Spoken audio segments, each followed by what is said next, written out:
ENOCH AGUSTIN can't forget last year's hurricane season, when the winds and the rain destroyed everything he owned. The hurricanes killed everything we planted, our crops and our animals.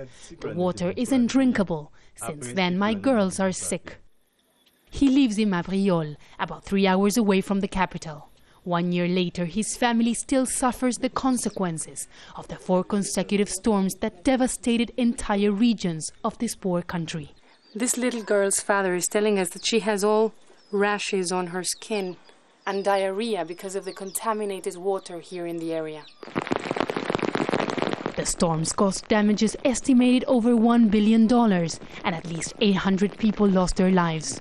Scientists say global warming is partly to blame. They suggest that rising ocean temperatures mean stronger hurricanes. Haiti is heavily dependent on international aid. Donor countries have vowed to contribute with $320 million, but so far Haiti has only received 21. Haiti, Cuba. The Caribbean countries are getting together to help each other to deal with the global warming effects. The problem we have is the money. We need to get ready to protect certain areas, but the money we get is not enough. UN agencies have built canals on the mountains and other systems to prevent further flooding. But the task is difficult. Much of Haiti's land has been aggressively deforested, reducing nature's own barriers to wind and flooding.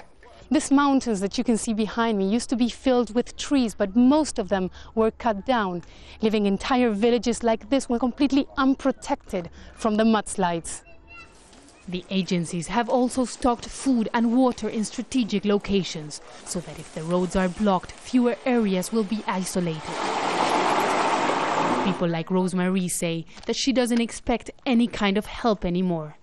A few days ago, her son died when a mudslide collapsed on top of her house. The situation will happen over and over again. We are very vulnerable, so when it rains, the mountains fall on top of us. For many here, better preparedness could save thousands of lives, but without enough funds, it is unlikely that help will have an impact on the people who need it the most.